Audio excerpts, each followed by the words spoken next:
Hey, crew.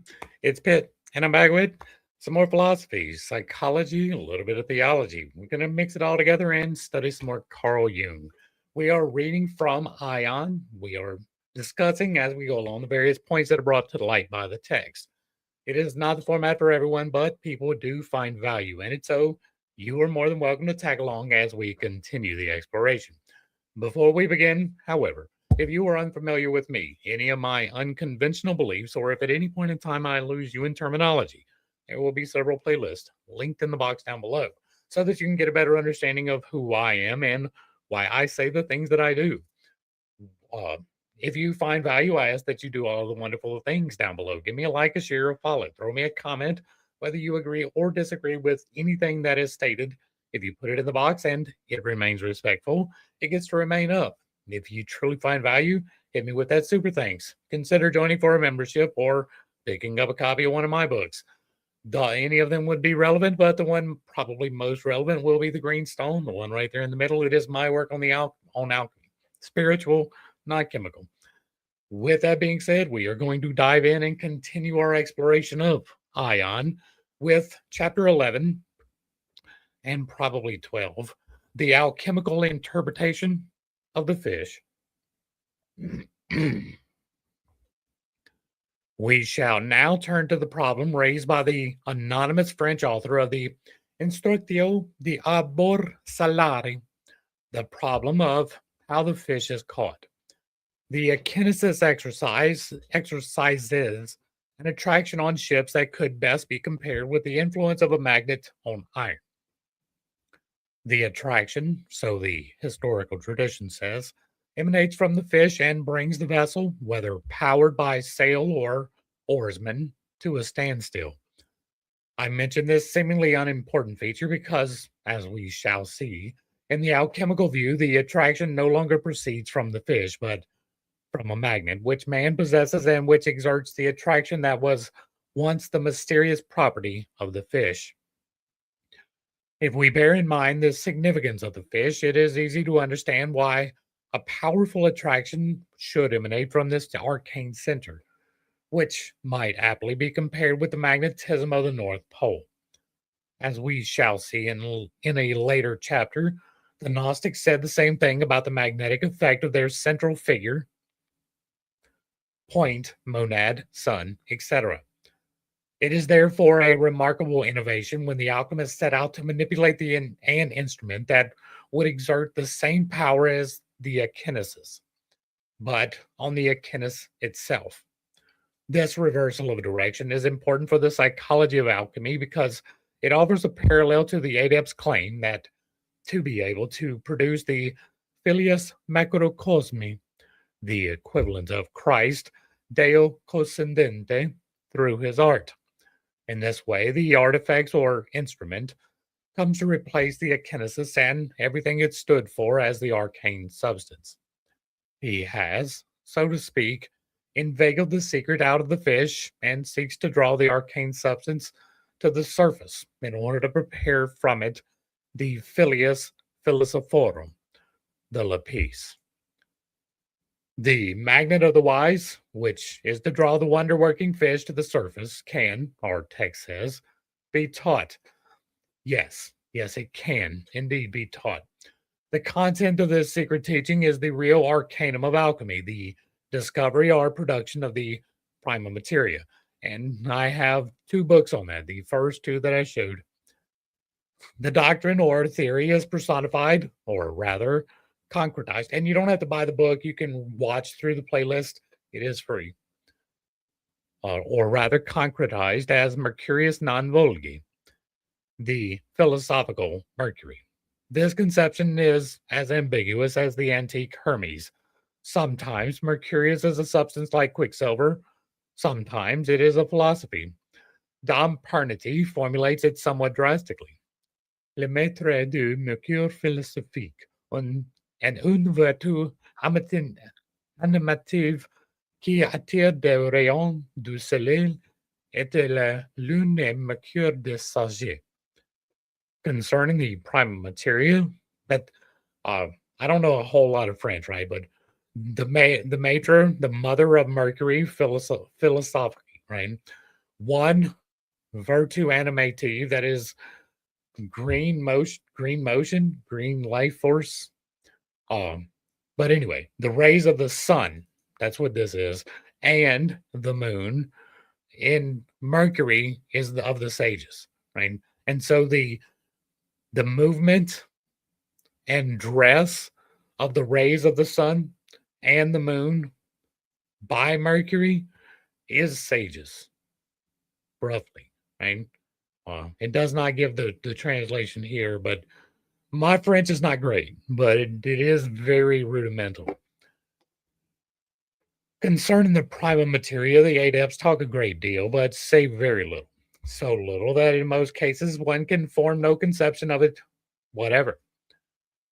This attitude is proof of serious intellectual difficulties. Understandably so, because in the first place, no such material existed from which the lapis could be prepared, nor did anyone ever succeed in making a lapis that would have come up to expectations.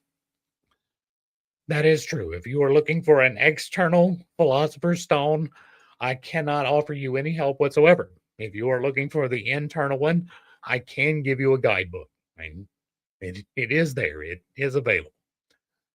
Secondly, the names given to the prima materia show that it was not a definite substance at all, but rather an intuitive concept for an initial psychic situation, symbolized by such terms as water of life, cloud, heaven, shadow, sea, moon, mother, dragon, Venus, chaos, massa confusa, microcosmos, etc.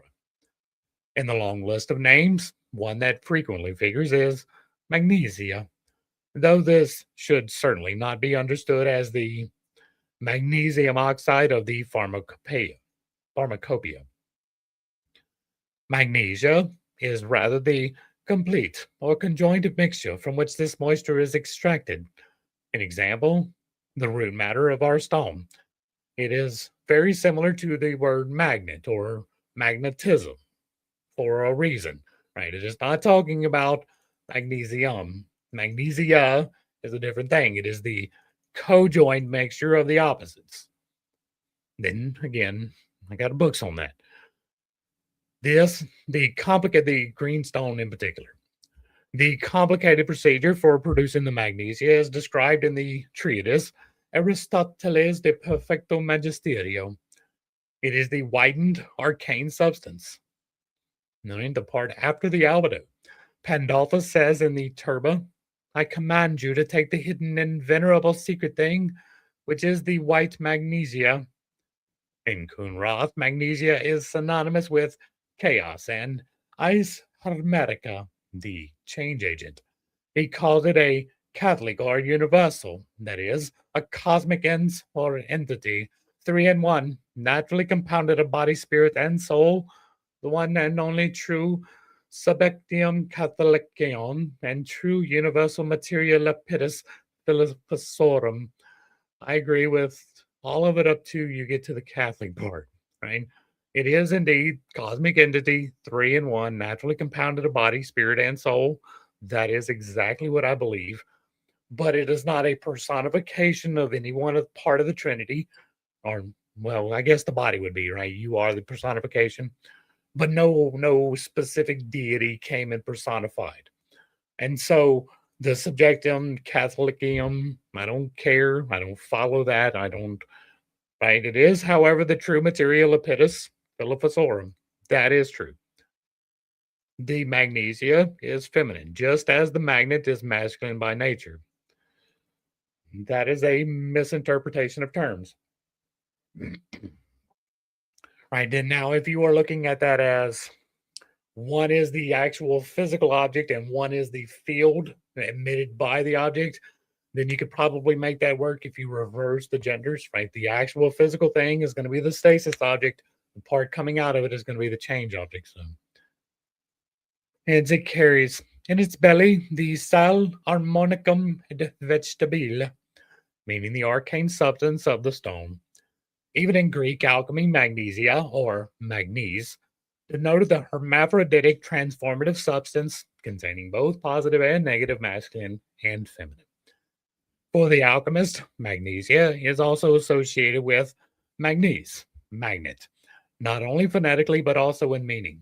As the recipe of Rosinus shows, take therefore this animate stone, the stone which has a soul in it, the mercurial, which is sensible and sensitive to the presence and influence of the magnesia and the magnet, and which is the commonary and the living stone, yielding and repelling by locomotion.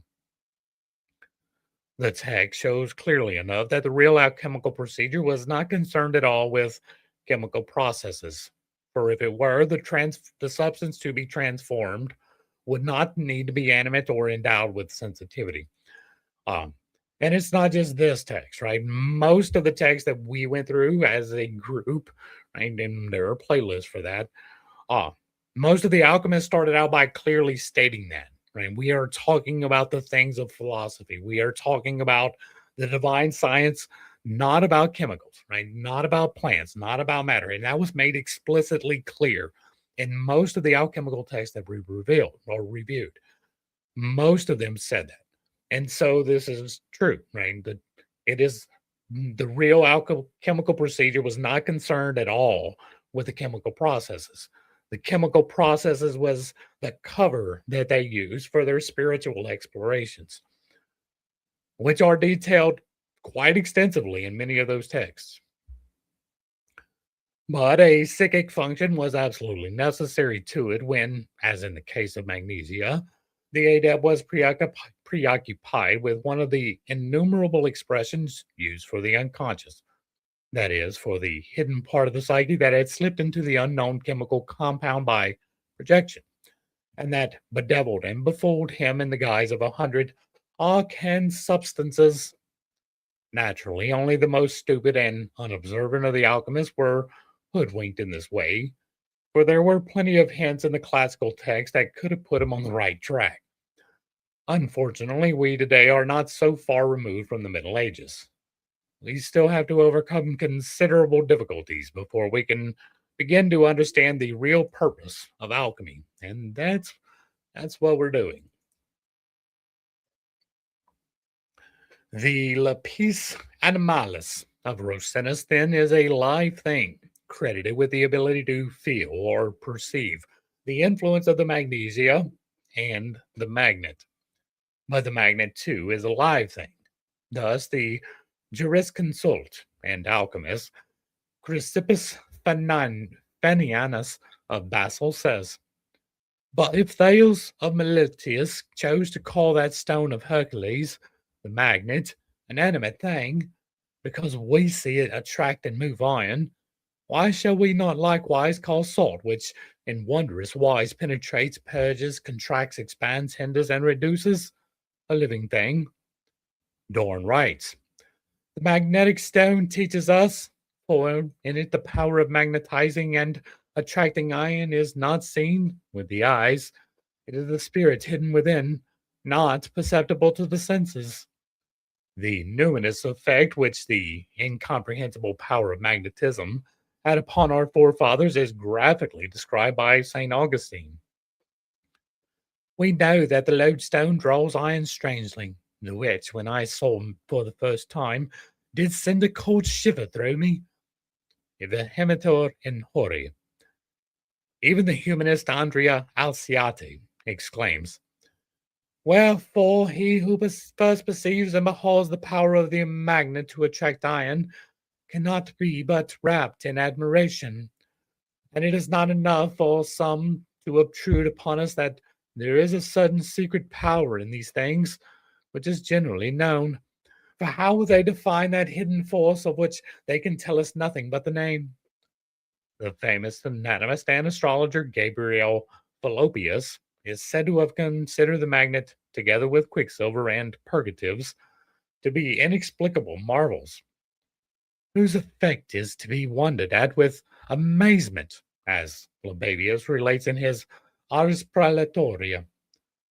These utterances bear witness to the naive reaction of intelligent and thoughtful people who took what they saw to be an inexplicable miracle. So it is quite understandable if they felt that such an astonishing object was alive, like the lapis animatus, calx viva, etc. The magnet, too, had a soul, like the mysterious stone they could feel in the duodecime tractus. The magnet appears as a symbol of the aqua rhodis nostri, the water of our dew, whose mother is the midpoint of the heaven and earthly sun and moon. This water, the famed aqua permanens, is apostrophized by the anonymous author as follows: O holy and wonderful nature, which permittest not the sons of doctrine to err, as thou showest in man's daily life. Further, in these treatises I have put forward so many natural reasons that the reader may understand all those things which, by God's blessing, I have seen with my own eyes. The underlying thought here is the idea of the doctrine, the aqua doctrine. As we have seen, the magnet or heavenly dew can be taught. Like the water, it symbolizes the doctrine itself. This is contrasted with the animate stone that perceives the influence of the magnetic pair, magnese and magnesia. The animate stone, like the magnet, is an arcane substance, and only such substances can enter into a combination, finally leading to the goal of the lapis philosophorum. Dorn says, the pagan Gentiles say that the nature seeks after a nature like to itself and rejoices in its own nature. If it is joined to another, the work of nature is destroyed. This is an allusion to the axiom usually attributed to the alchemist Democritus. Nature rejoices in nature. Nature subdues nature. Nature rules over nature. Just as magnese and magnesia form a pair, so the lapis animatus si vegetabilis is a rebus or hermaphrodite that is born of the royal marriage. We have then two contrasting pairs, forming by mutual attraction a quaternion, the fourfold basis of wholeness. As the symbolism shows, the pairs both signify the same thing, a complexio oppositorium, or uniting symbol. If our texts do not represent them as the same thing and as coinciding with the arcane substance, then there must be a reason for this, though it cannot be ascertained from the symbols used for the two substances to be combined. Sometimes the arcane substance is magnesia, sometimes the water, sometimes the magnet, sometimes the fish, and yet they all mean the prima materia from which the miraculous birth ensues. Yes, and the stasis agent. The distinction that the alchemist had in mind is clear by a passage from a 17, and like that's half of the situation, right? That's the problem, is trying to divide the one spirit. It is a bi, right? It is both, but there is a reason it is described as hermaphroditic, right? It is both masculine and feminine at the same time, right? Neither one predominant, both of them in balance. And that's like literally the only place that you could really find that. So, I mean, there are a few exceptions in the plant world, I think, but the distinction that the alchemist had in mind is made clear by a passage from the 17th century treatise written by John Collison, prior of the Benedictine order. But as to that substance whereby common gold and silver are naturally and philosophically dissolved, let no man imagine that it is any other but than the general soul of the world, which by magnets and philosophical means is attracted and drawing down from the higher bodies, and especially from the rays of the sun and moon. And hence it is clear that they have no knowledge whatever of Mercurius or of the philosophical fluid, who think to dissolve perfect metals by natural and physical means.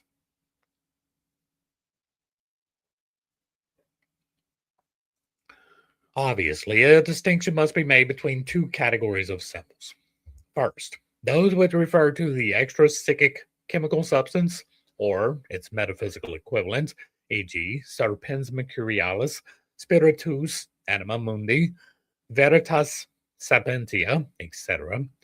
Second, those denoting the chemical preparations produced by the adept, such as solvents, aqua, acetum, lac virginis, or their philosophical equivalent, the theoria or scientia, which, when it is right, has miraculous effects on matter, as Dorn explains in his philosophical treatises.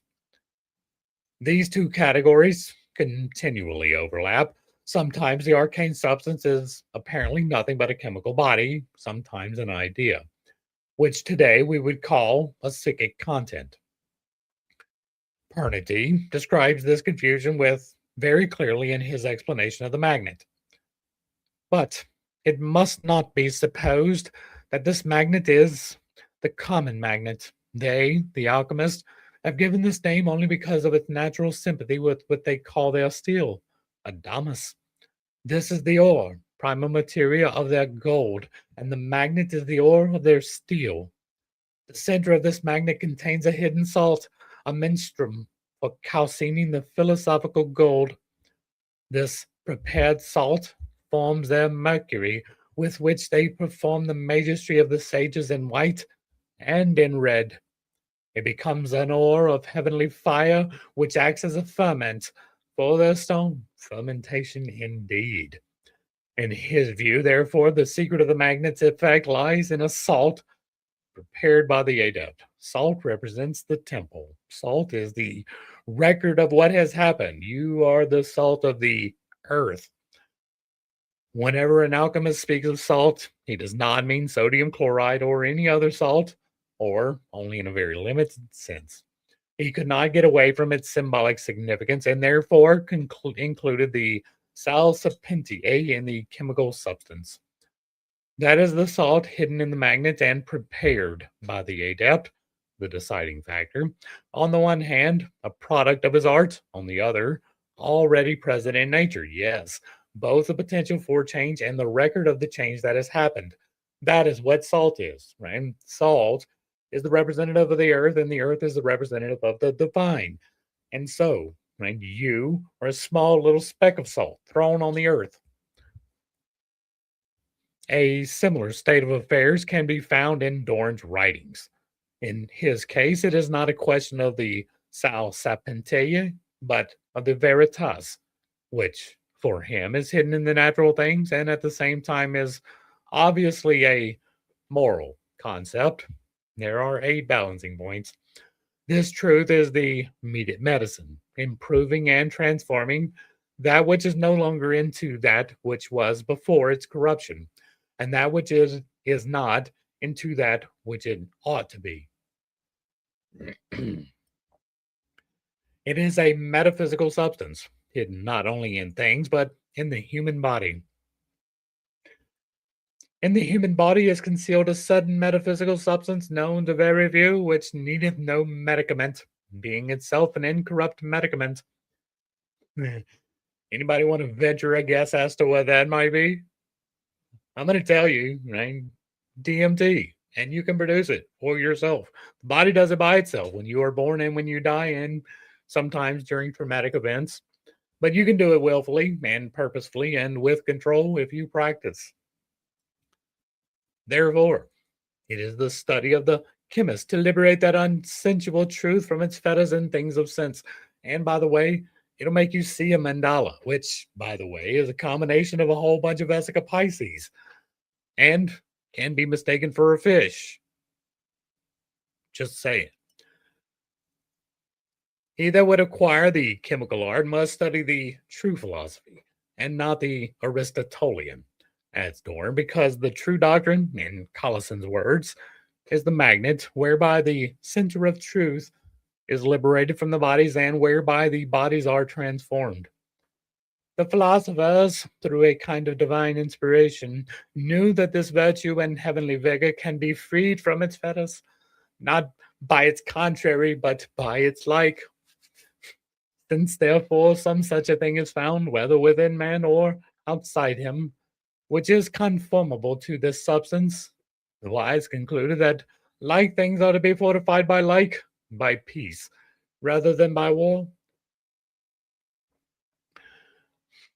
I do it by balance. That is the gateway that got me there. Thus, the doctrine, which may be consciously acquired through a kind of divine inspiration, is at the same time the instrument whereby the object of the doctrine or theory can be freed from its imprisonment in the body. Because the symbol for the doctrine, the magnet, is at the same time the mysterious truth of which the doctrine speaks. The doctrine enters the consciousness of the adept as a gift of the Holy Ghost. It is a thesaurus of knowledge about the secret of the art, of the treasure hidden in the prima materia, which was thought to be outside man. The treasure of the doctrine and the precious secret concealed in the darkness of matter are one and the same thing. For us, this is not a discovery, as we have known for some time that such secrets owe their existence to unconscious projections. Dorn was the first thinker to recognize with the utmost clarity the extraordinary dilemma of alchemy. The arcane substance is one and the same, whether it is found within man or outside him. I would argue that that is incorrect. I would argue that Plato did that well prior to Dorn. I would argue that maybe even Dorn took Plato as some inspiration for that because we saw evidence of that when we read through Plato in the exact same way that we are doing this. And Plato definitely speculated upon these very same things. Without a doubt, he described atomic chemistry in his text without any of the vocabulary to do so. It was an amazing discovery. The alchemical procedure takes place within and without. He who does not understand how to free the truth in his own soul from its fetters will never make a success of the physical opus. And he who knows how to make the stone can only do so on the basis of right doctrine, which he himself, through which he himself is transformed, or which he creates through his own transformation. Yes, to all three of those requirements.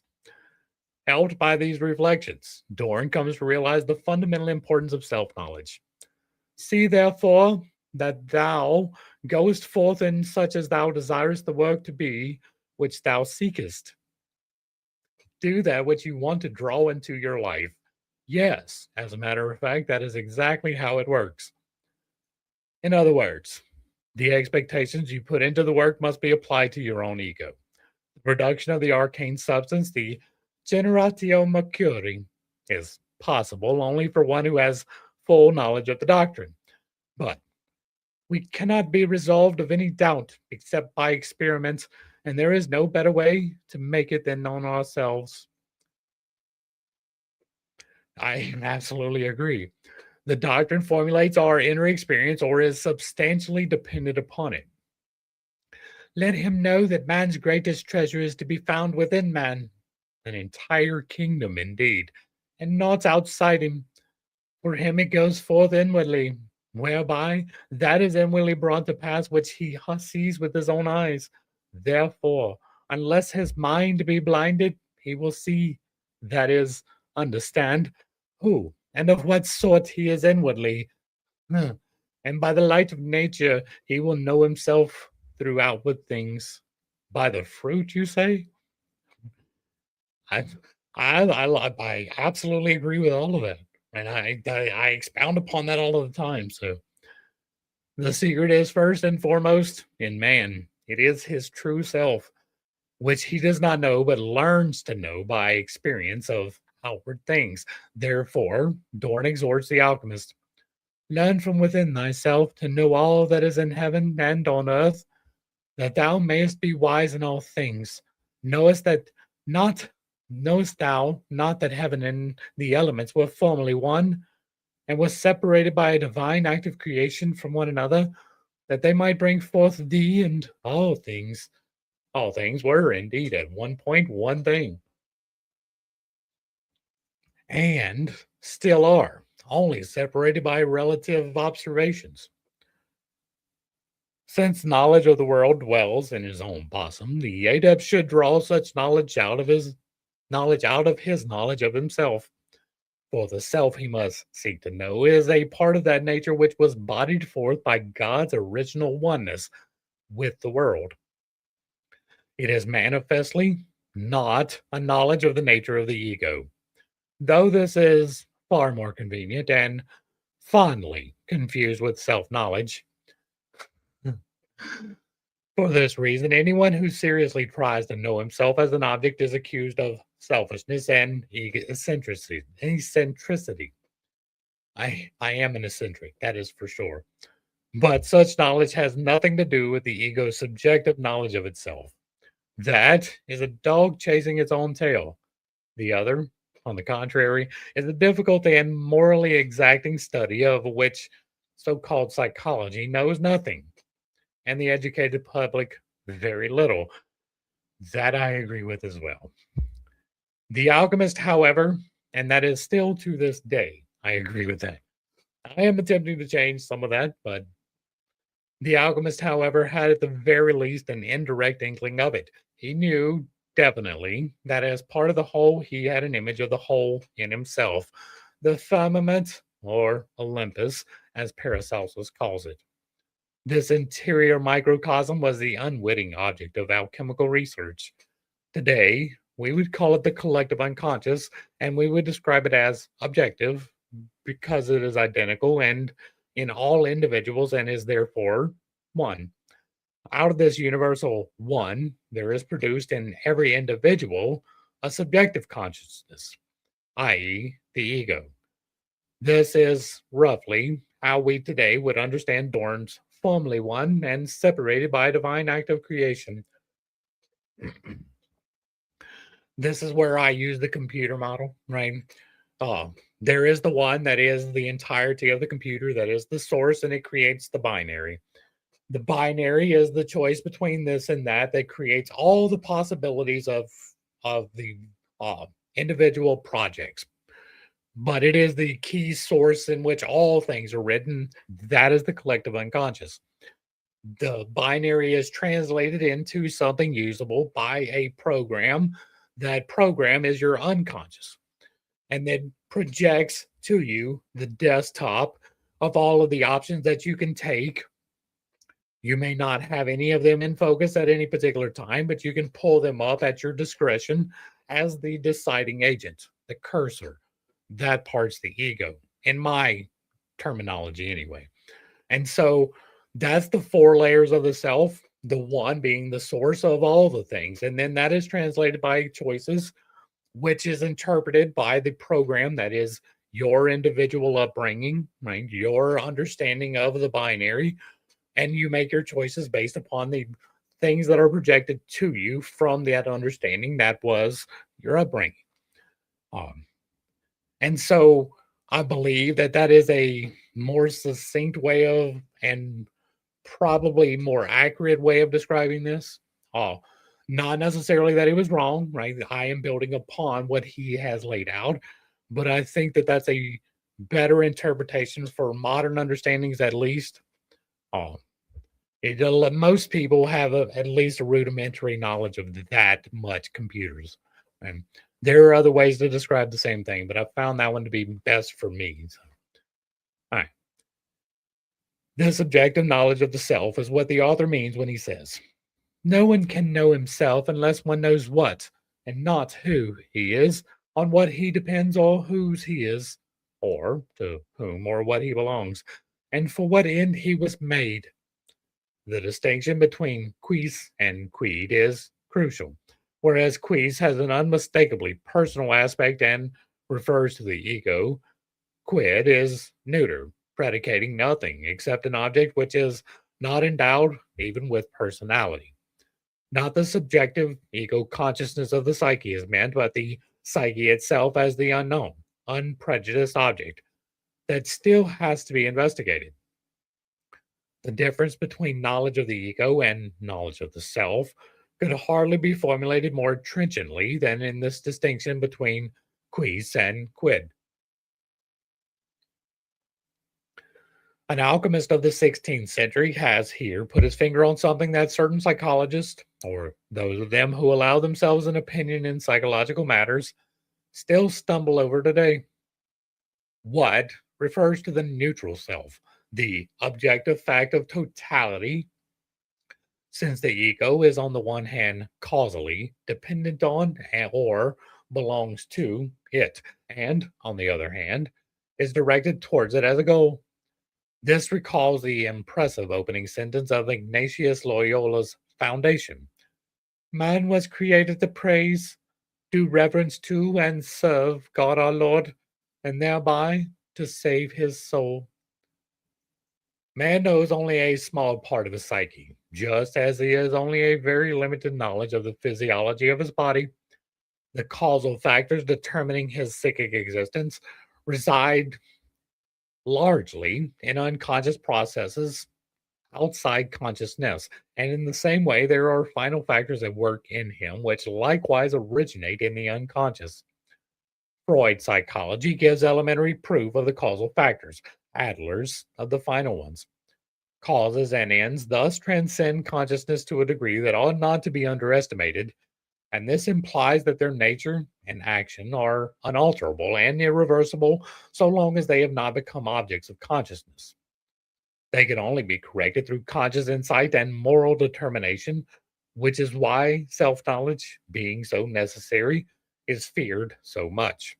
Accordingly, if we divest the opening sentence of the foundation of its theological terminology, it would run as follows: Man's consciousness was created to the end that it may recognize, Lude, its descent from a higher divinity, unity, Duum. 2. Pay due and careful regard to this source, reverentium exhibited. 3. Execute its commands intelligently and responsibly, serviet. And 4. Thereby afford the psyche as a whole the optimum degree of life and development, salvat animum suam. This paraphrase not only sounds rationalistic, but is meant to be so. For despite every effort of the modern mind, despite every effort, the modern mind no longer understands our 2,000-year-old theological language unless it accords with reason.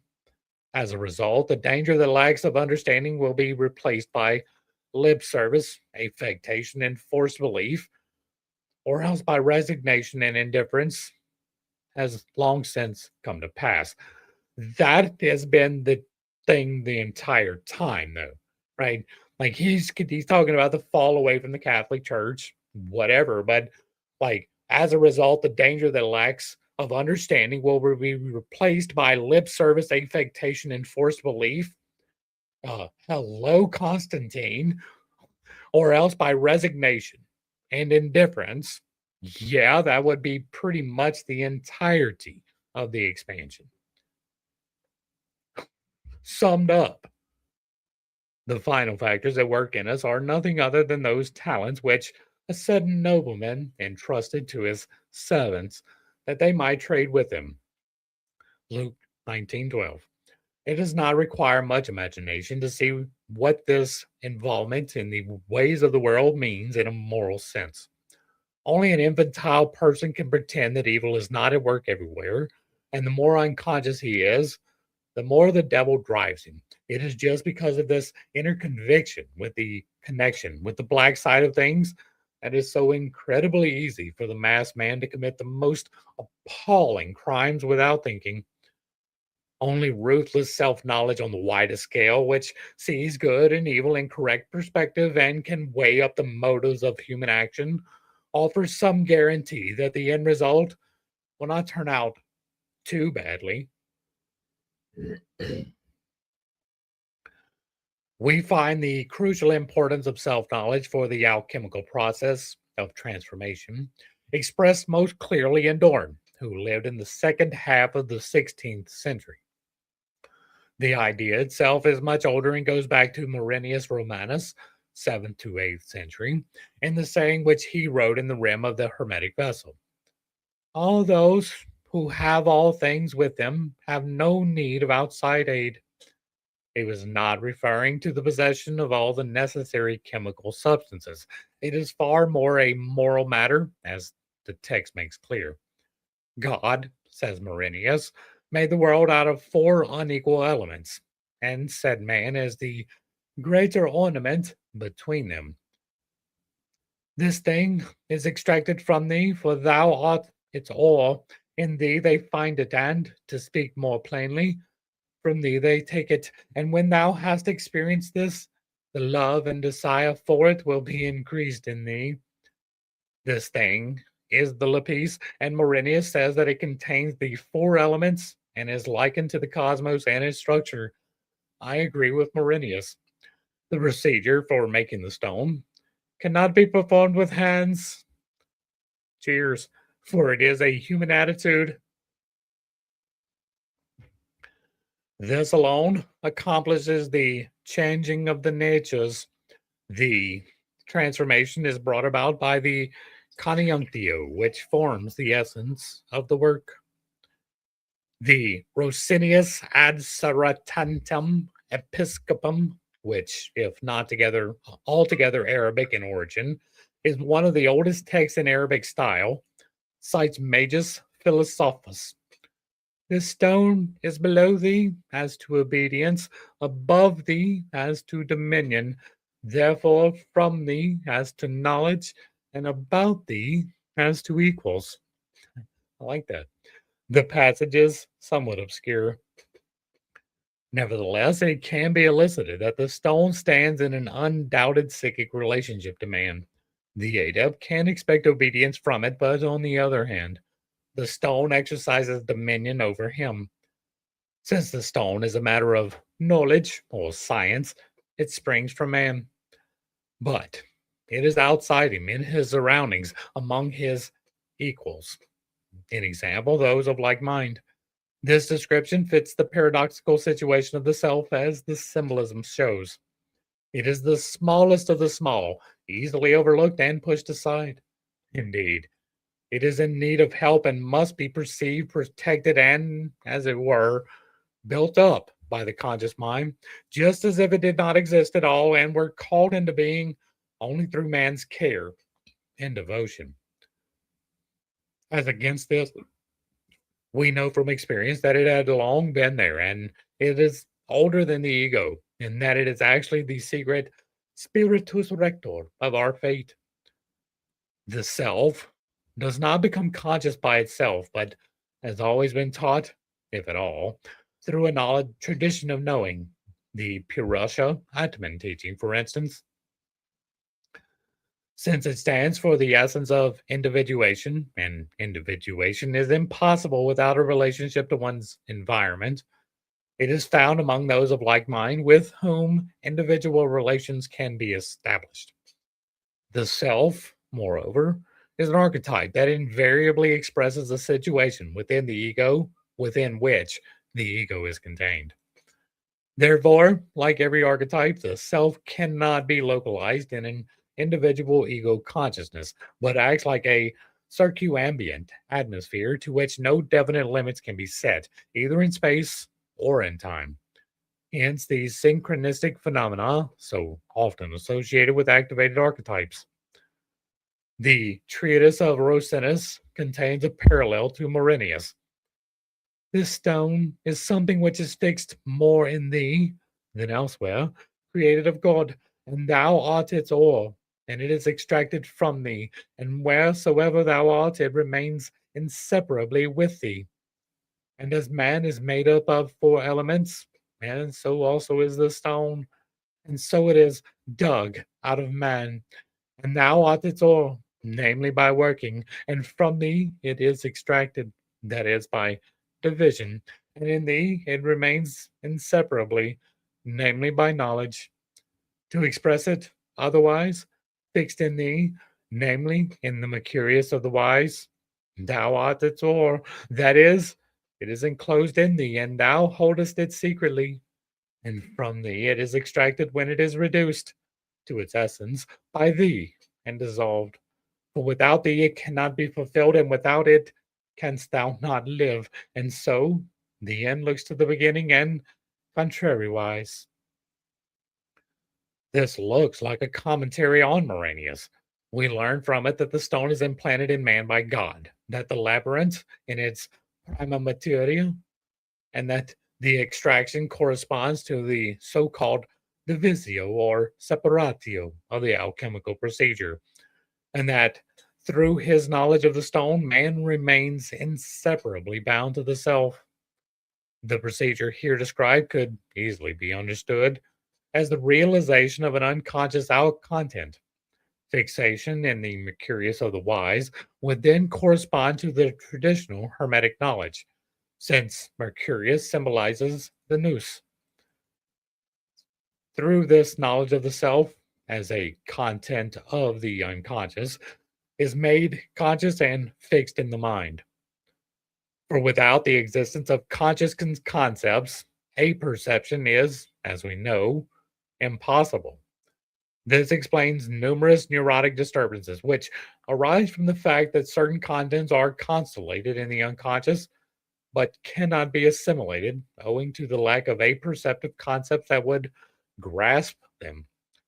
That is why it is so extremely important to tell children fairy tales and legends, and to inculcate religious ideas, dogmas, into grown ups, because these things are instrumental symbols with whose help unconscious contents can be canalized into consciousness, interpreted, and integrated. Failing this, their energy flows off into conscious contents, which normally are not much emphasized and intensifies them to pathological proportions. We then get apparently groundless phobias and obsessions, crazes, idiosyncrasies, hypochondriac ideas, and intellectual perversions suitably camouflaged in social, religious, or political garb. The old master saw the alchemical opus as a kind of apostasis, the restoring of an initial state in an eschatological one.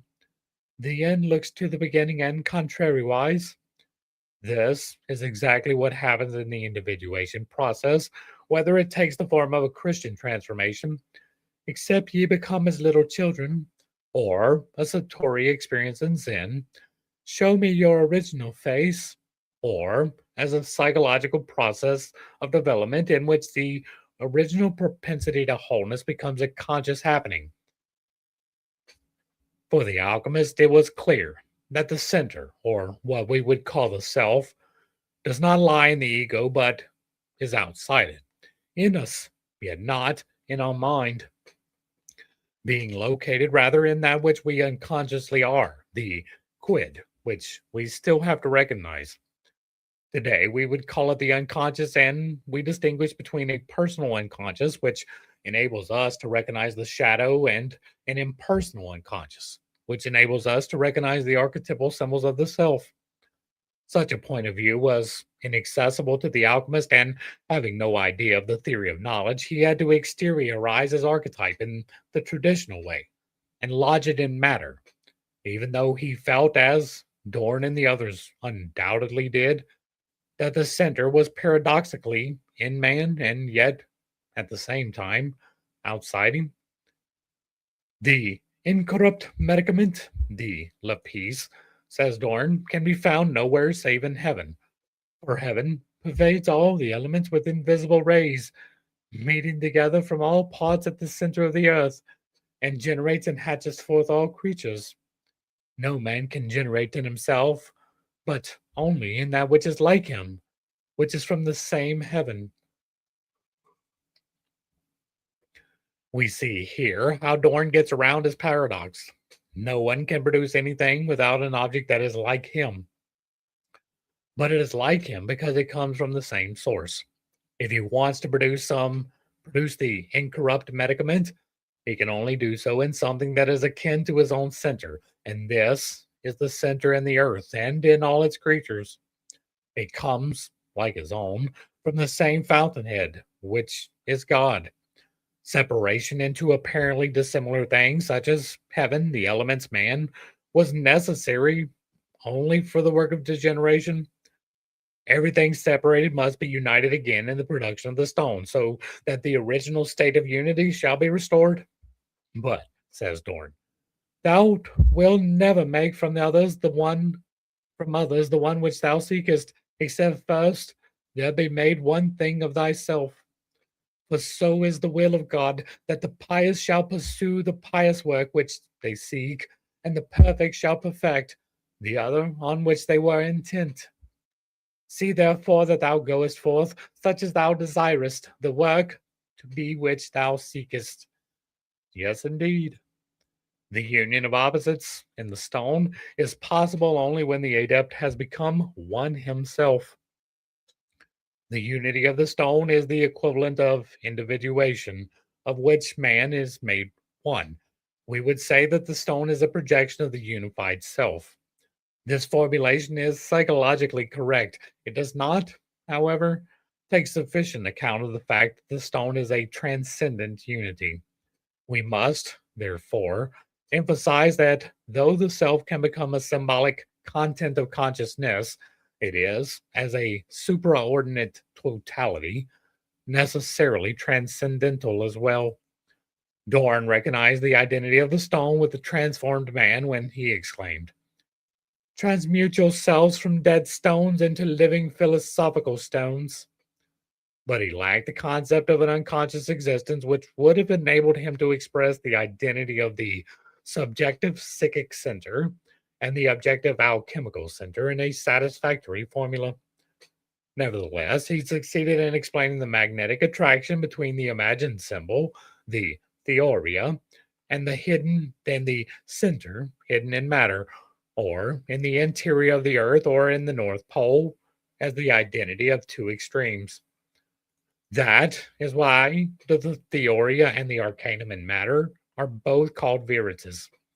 This truth shines in us, but it is not of us. It is to be sought not in us, but in the image of God, which is in us. Dorn thus equates the transcendent center in man with the God image. This identification makes it clear why the alchemical symbols for wholeness apply as much to the arcanum in man as to the deity, and why substances like mercury and sulfur, or the elements fire and water, could refer to God, Christ, and the Holy Ghost. Indeed, Dorn goes even further and allows the predicate of being to this truth and to this truth alone. Further, that we may give a satisfactory definition of the truth, we say it is, but nothing can be added to it. For what, pray, can be added to the one? What is lacking to it? Or on what can it be supported? For in truth, nothing exists besides the one. The only thing that truly exists for him is the transcendental self, which is identical with God. Dorn was probably the first alchemist to sum up the results of all these symbolical terms and to state clearly what has been the impelling motive of alchemy from the very beginning. It is remarkable that this thinker, who is far more lucid in his formulations than his successor Jacob Bohm, has remained completely unknown to historians of philosophy until today. He thus shares the fate of Hermetic philosophy in general, which, for those unacquainted with modern psychology, remains a closed book, sealed with seven seals. Wait, what? The Hermetic philosophy, which is a closed book sealed with seven seals. I like what you did there. But this book has to be opened sometime if we wish to understand the mentality of the present day. For alchemy is the mother of the essential substance as well as the concreteness of modern scientific thinking, and not scholasticism, which was responsible in the main only for the discipline and training of the intellect. And that's going to bring us to the end of chapter 11. And now we are going to move on to chapter 12,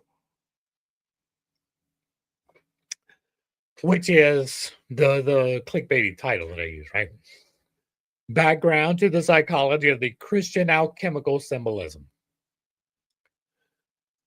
Mater alchemica could serve as the name of a whole epoch. Beginning roughly with Christianity, it gave birth in the 16th and 17th centuries to the age of science, only to perish unrecognized and misunderstood and sink from sight in the stream of the centuries as an age that has been outlived. But just as every mother was once a daughter, so too was alchemy. It owes its real beginning to the Gnostic systems, which Hippolytus rightly regarded as philosophic, and which, with the help of Greek philosophy and the mythologies of the Near and Middle East, together with Christian dogmatics and Jewish Kabbalism, made extremely interesting attempts, from the modern point of view, to synthesize a unitary vision of the world in which the physical and the mystical aspects played equal parts. Had this attempt succeeded, we would not be witnessing today the curious spectacle of two parallel worldviews, neither of which knows or wishes to know anything about the other. Hippolytus was in the enviable position of being able to see Christian doctrine side by side with his pagan sisters, and similar comparisons have also been attempted by Justin Martyr. To the honor of Christian thinking, it must be said that up till the time of Kepler, there was no lack of praiseworthy attempts to interpret and understand nature, in the broadest sense, on the basis of Christian dogma. These attempts, however, inevitably came to grief for lack of any adequate knowledge of natural processes. Thus, in the course of the 18th century, there arose that notorious rift between faith and knowledge. Faith lacked experience and science missed out on the soul. Instead, science believed fervently in absolute objectivity and assiduously overlooked the fundamental difficulty that the real vehicle and begetter of all knowledge is the psyche, the very thing that scientists knew the least about for the longest time. It was regarded as a symptom of chemical reactions, an epiphenomenon of biological processes in the brain cells. Indeed, for some time it did not exist at all. Yet all the while, scientists remained totally unaware of the fact that they were using for their observations a photographic apparatus of whose nature and structure they knew practically nothing, and whose very existence many of them were unwilling to admit.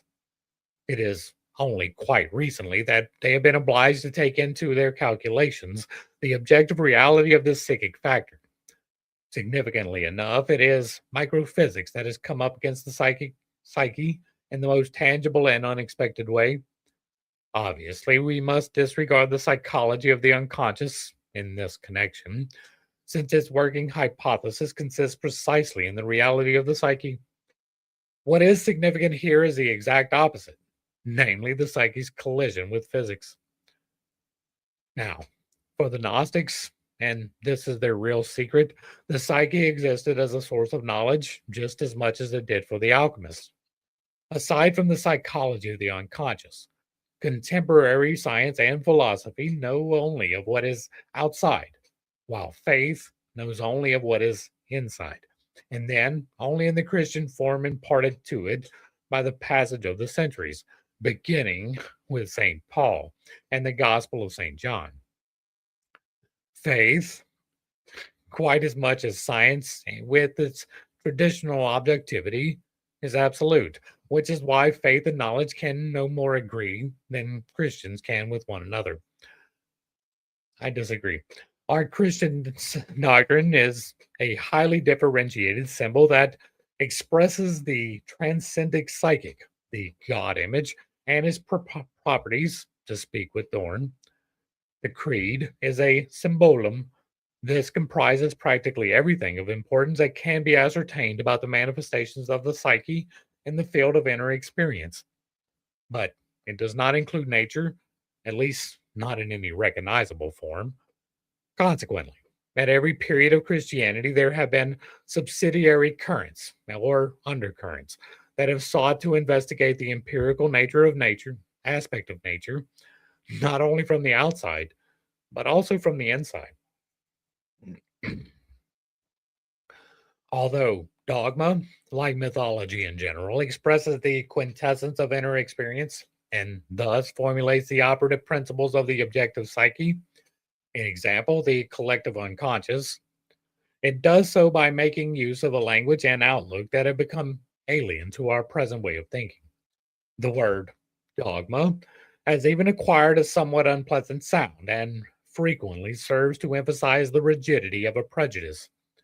For most people living in the West, it has lost its meaning as a symbol for a virtually unknowable and yet actual, an example, operative fact. Even in theological circles, any real discussion of dogma had as good as ceased until the recent papal declarations, a sign that the symbol had begun to fade, if it is not already withered.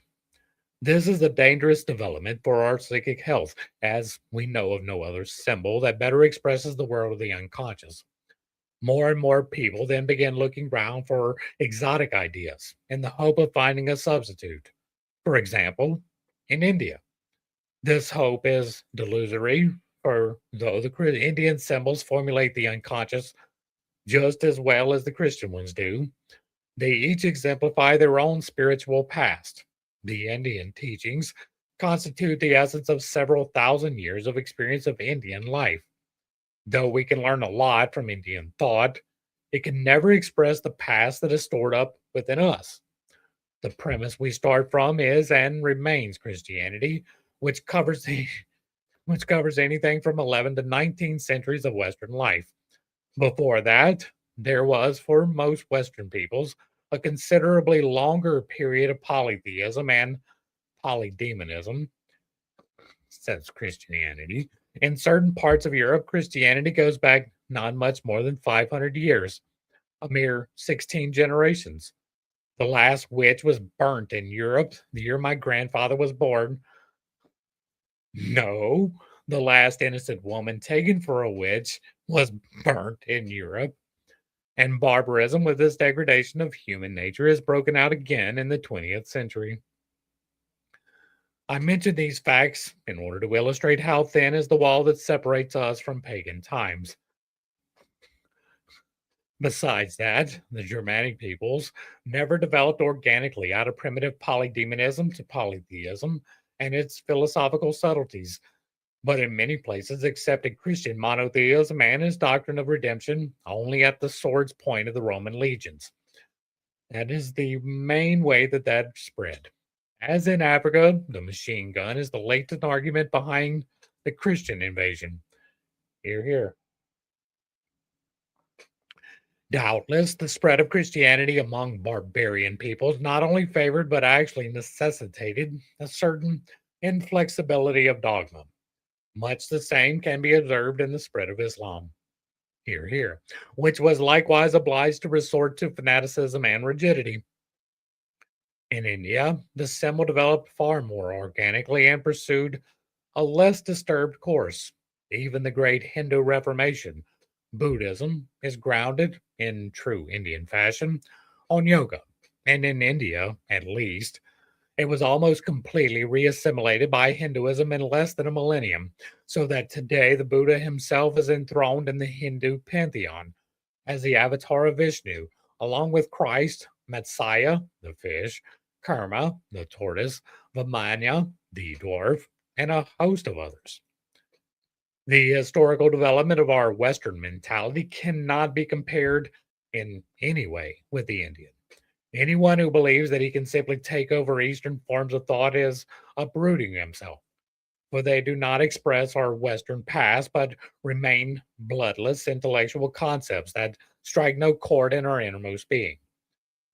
In the only way that you can, well, we are rooted in Christian soil, and there's only one way to rip them roots out. And I'm not by any way mean saying go and embrace Buddhism, but there are other paths. This foundation does not go very deep, certainly, and as we have seen, it has proved alarmingly thin in places, so that the original paganism, in altered guise, was able to regain possession of a large part of Europe and impose on it its characteristic economic pattern of slavery.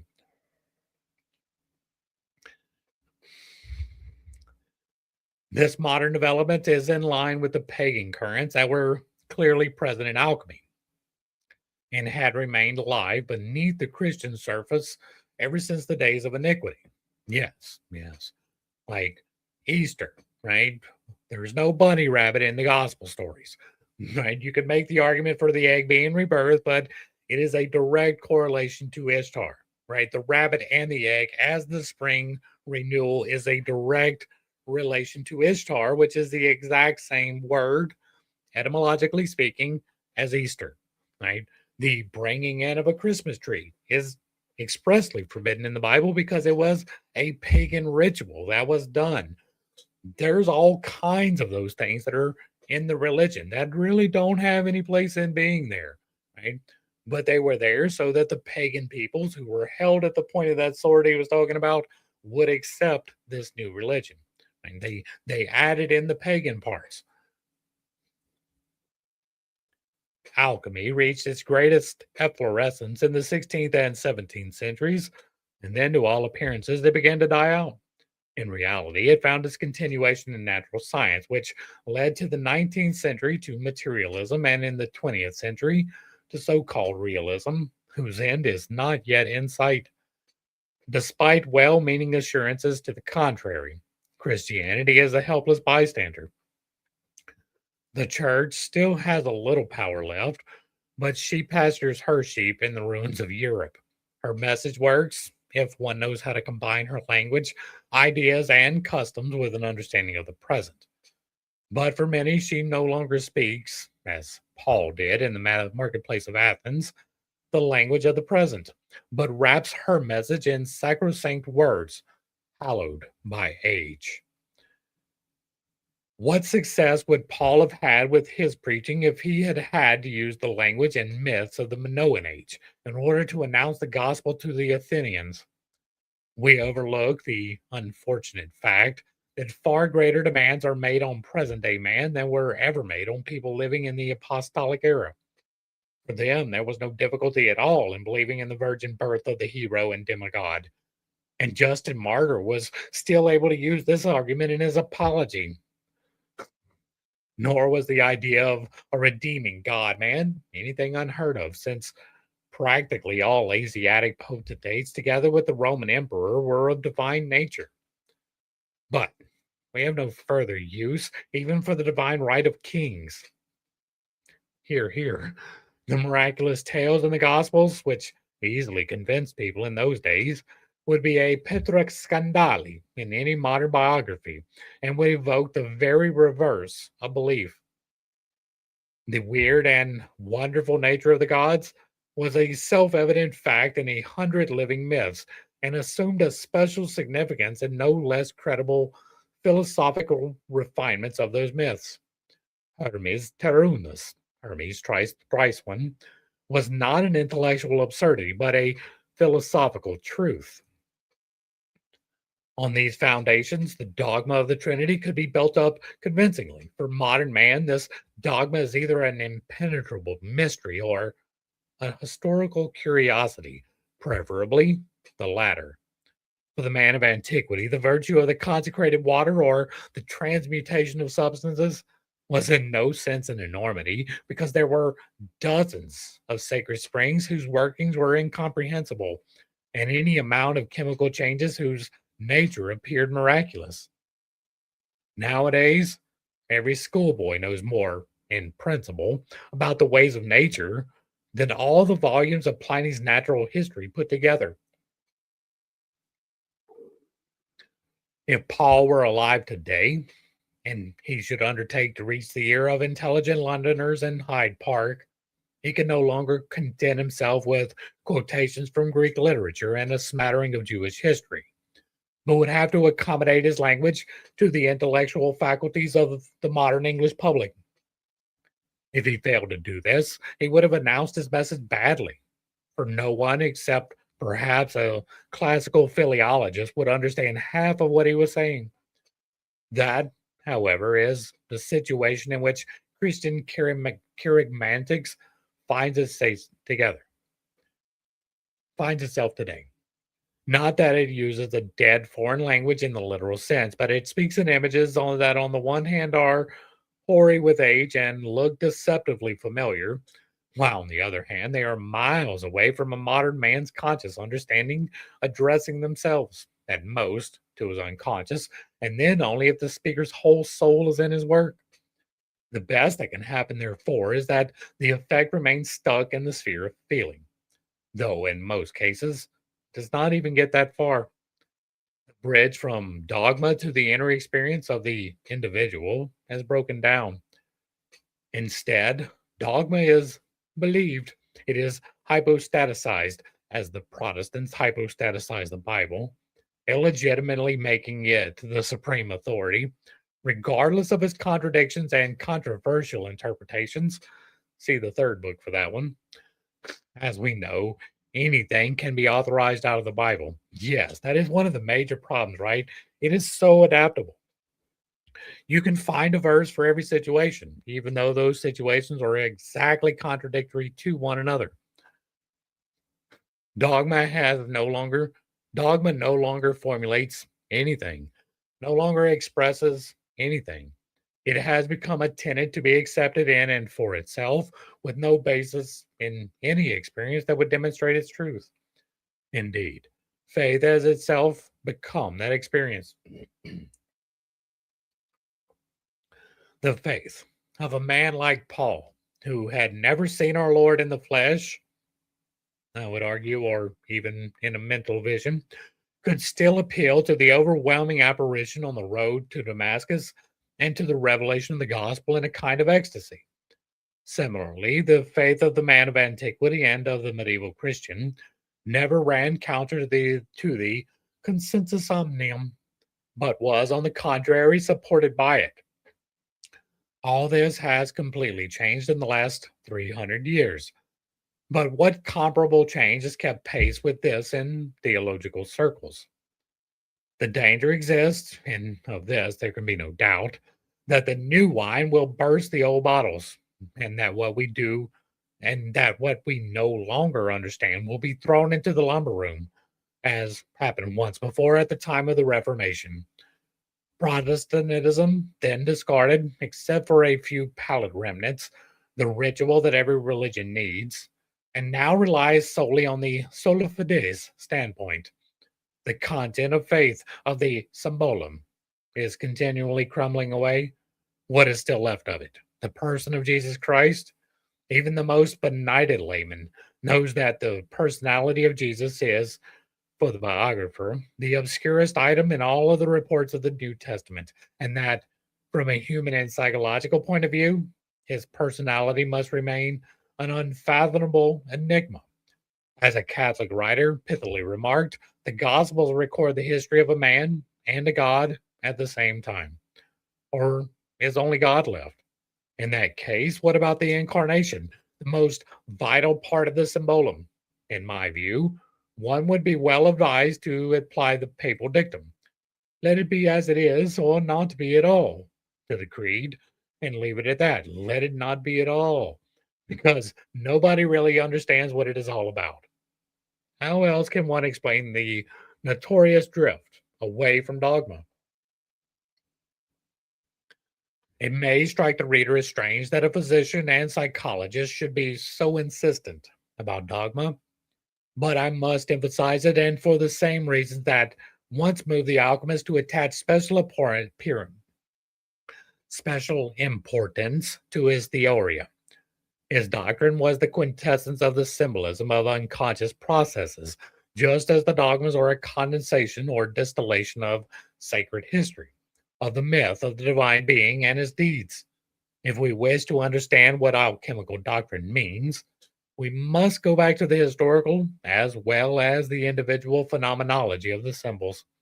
And if we wish to gain a closer understanding of dogma, we must, perforce, consider first the myths of the Near and Middle East that underlie Christianity, and then the whole of mythology as the expression of a universal disposition in man. This disposition I have called the collective unconscious, the existence of which can be inferred only from individual phenomenology. In both cases, the investigator comes back to the individual, for what he is all the time concerned with are certain complex thought forms, the archetypes, which must be conjectured as the unconscious organizers of our ideas. Yes, the sets. The motive force that produces these configurations cannot be distinguished from the transconscious factor known as instinct. There is, therefore, no justification for visualizing the archetype as anything other than the image of an instinct in man. From this, one should not jump to the conclusion that the world of religious ideas can be reduced to nothing but a biological basis, and it would be equally erroneous to suppose that when approached in this way, the religious phenomenon is psychologized and dissolved in smoke. No reasonable person would conclude that the reduction of man's morphology to a four legged saurian amounts to a nullification of the human form, or, alternatively, that the latter somehow explains itself. For behind all this looms the vast and unsolved riddle of life itself and of evolution in general. And the question of overriding importance, in the end, is not the origin of evolution, but its goal. Nevertheless, when a living organism is cut off from its roots, it loses the connection with the foundations of its existence and must necessarily perish. Not, not necessarily, right? I am right now in the process of rooting some cuttings. Right? I have cut off a living organism from its roots. I have planted it in good soil, which I keep in ideal conditions. And here in about 2 weeks, I should get soil growth or root growth. You get new roots in good soil. Sometimes, as a matter of fact, it is extremely beneficial to both the source plant and the new plant that there be new roots grown. When that happens, amnesis of the origins is a matter of life and death. Myths and fairy tales give expression to unconscious processes, and their retelling causes these processes to come alive again and be recollected, thereby reestablishing the connection between conscious and unconscious. What the separation of the two psychic halves means, the psychiatrist knows only too well. He knows it as dissociation of the personality, the root of all neuroses. The conscious goes to the right and the unconscious to the left, as opposites never unite in their own level. Tertium non datur. The superordinate third is always required, in which the two parts can come together. Circulation of the vessel. And since the symbol derives as much from the conscious as from the unconscious, it is able to unite them both, reconciling their conceptual polarity through its form and their emotional polarity through its numinosity.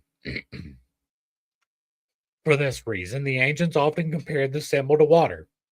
I mean, a case in point being Tao, where Yang and Yin are united. Tao is the valley spirit, the winding course of a river.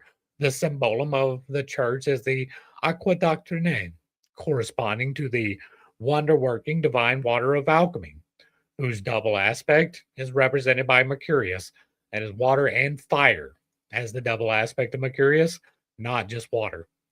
The healing and renewing properties of this symbolical water, whether it be Tao, the baptismal water, or the elixir, point to the therapeutic character of the mythological background from which this idea comes.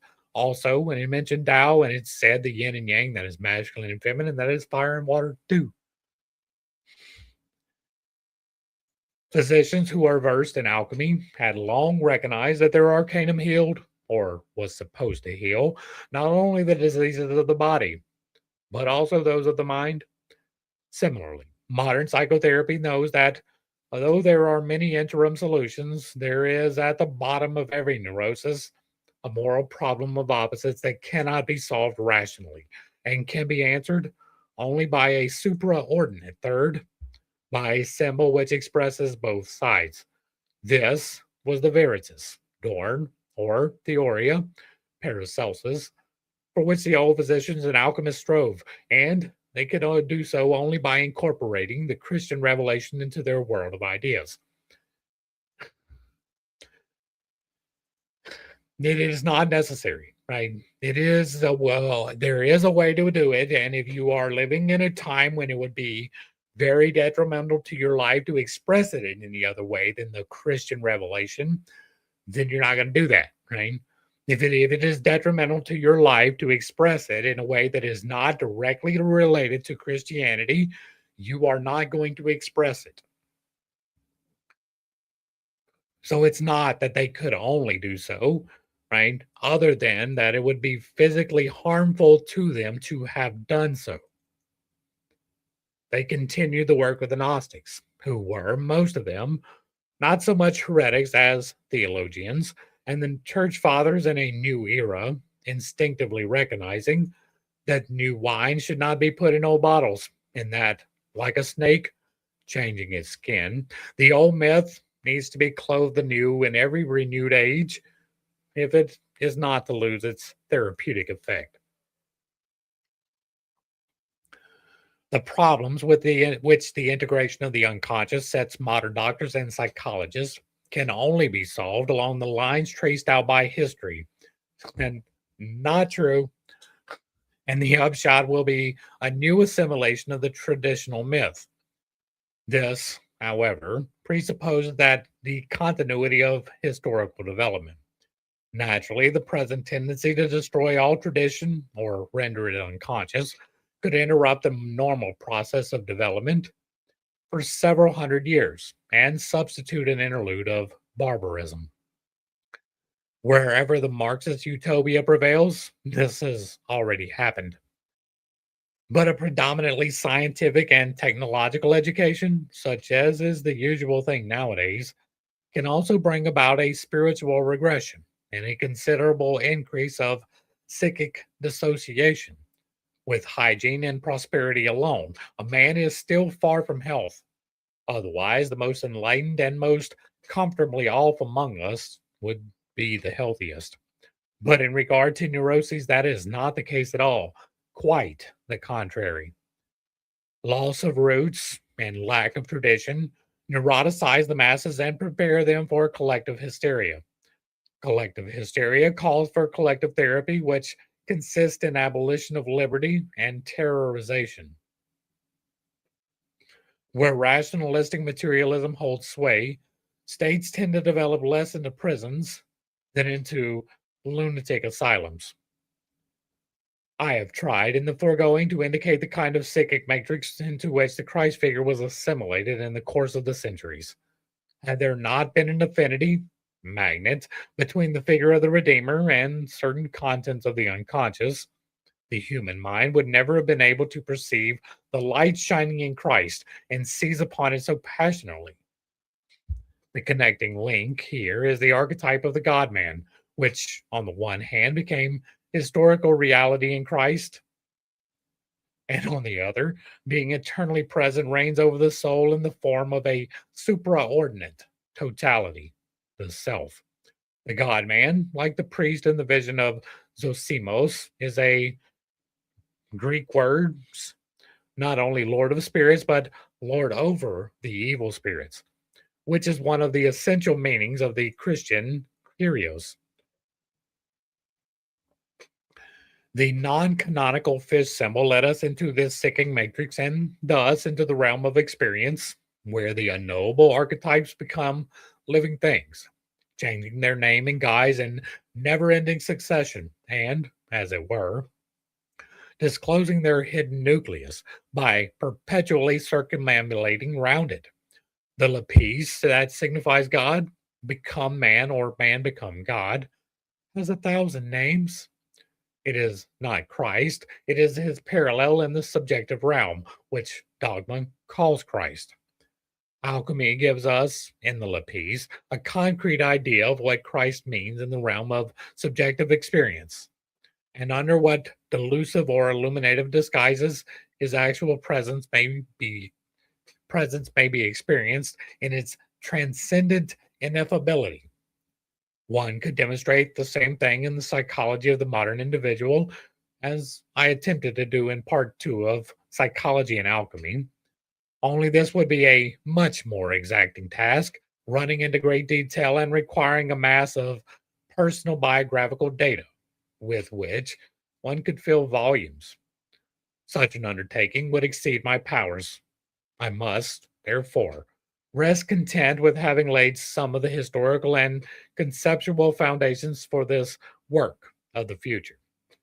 In conclusion, I would like to emphasize once again that the fish symbol is a spontaneous assimilation of the Christ figure of the Gospels and is thus a symptom, which shows us in what manner and in what meaning the symbol was assimilated by the unconscious. In this respect, the patristic allegory of the capture of the Leviathan, with the cross as the hook and the crucified as the bait, is highly characteristic.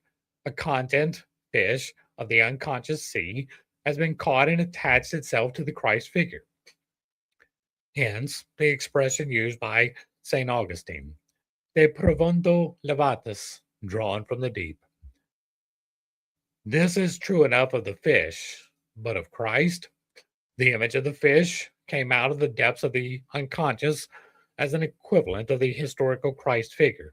And if Christ was invoked as Ichthys, this name referred to what has come up out of the depths. The fish symbol is thus the bridge between the historical Christ and the psychic nature of man, where the archetype of the Redeemer dwells. In this way, Christ became an inner experience, the Christ within. As I have shown, the alchemical fish symbolism leads direct to the lapis, the Salvator, Servator, and Deus Tyrannus, that is, psychologically, to the self. We now have a new symbol in the place of the fish, a psychological concept of human wholeness. In as much or in as little as the fish is Christ, does the self mean God? It is something that corresponds an inner experience, an assimilation of Christ in the psychic matrix, a new realization of the divine Son, no longer in theriomorphic form, but expressed in a conceptual or philosophic symbol. This, compared with the mute and unconscious fish, marks a distinct increase in conscious development. And that is going to bring us to the end of chapter 12, which is going to bring us to the end of today's study. Hopefully, I brought a little bit of enlightenment and not too much confusion, possibly a little bit of entertainment to some not too difficult set of topics. I understand that I hold some unconventional beliefs, and I do have a tendency to step on toes when I relay those. It is not intentional, but it is not something that I apologize for. We will be back tomorrow. I may wind up starting a little bit later. Like I'm trying to get the timing worked out right, but we'll be back tomorrow with the Gnostic symbols of self, which is probably going to be a self-contained unit. I think it's like 40 pages long. And so, if you like what I'm doing over here, let me know down below. Give me a like, a share, a follow. Throw me a comment, whether you agree or disagree with anything that was stated. If you put it in the box and it remains respectful, it gets to remain up. If you've truly found value, I ask that you hit the super thanks, consider joining for a membership, picking up a copy of one of my books, or reaching out to me through the links provided down below. To the crew, thanks for hanging out. I appreciate every single minute that you are here with me, and I am praying for you every single day. Until next time, I love you. God loves you. You are perfect, whole, and complete just the way that you are. And this has been pittstake. Peace. Thank you, Lord.